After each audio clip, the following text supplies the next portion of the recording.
सकाळची सुरुवात आमची अशी होते, ज्याला उठायचं असतं लवकर तो काही उठत नाही, पण ज्याला नको तेच उठून बसतं लवकर आणि उठून परत त्याच्या गळ्यात पडत होता की उठ उठ उठ दादा म्हणून. सगळ्यांचं आवरून दिलं, आदूला पण स्कूलला वगैरे पाठवलं, चिकूला पण खाऊ घालून फौजींपाशी दिलं आणि मी क्लासला आले. आज आणायचं होतं खरं तर चिकूला सोबत, पण तो झोपून गेलेला त्याच्यामुळे नाही आणलं त्याला.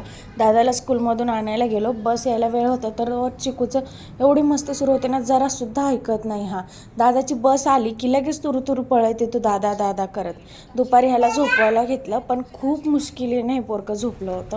संध्याकाळी पण पार्कला जायला उशीर झाला होता, कारण ह्याने एवढे नखरे केले होते ना आज जेवायला. अक्षरशः 1 तास लावलेला. फौजी म्हटलेले आपण बाहेर जाऊया, आठवड्याचा भाजीपाला काय आणला नव्हता आम्ही, तो आणायचा होता, त्याच्यामुळे बाहेर गेलो. आणि गेल्या गेल्या पहिल्यांदा भाजीपाला सोडून हे बाकीच्या वस्तू पहिल्यांदा दिसतात की हे खरेदी करायचं आहे, ते घ्यायचं आहे, ते घ्यायचं आहे. आदूची पण बाळी काढायची होती, स्कूलमधून बऱ्याचदा वॉर्निंग आलेली पण आम्ही एकच काढली. आणि ही असली दुकानं दिसली की फौजी 100च्या स्पीडने पुढे पळतात की चुकून बायकोने घुसू नये ह्या दुकानात. शेजारी मंदिर होतं, तिथं भजन चालू होतं चिकूचं बघा.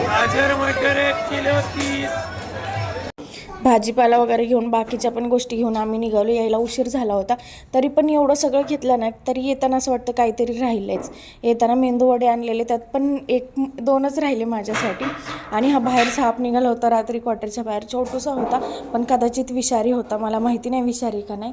छोटं पिल्लू होतं सापाचं पण भरपूर लांब होतं. त्यानंतर मोदक बनवलेले मी, आज अंगारकी चतुर्थी होती, चांगली आरती वगैरे केली छान आणि उपवास सोडला. आणि हा पोराचा अजून होमवर्क राहिला होता.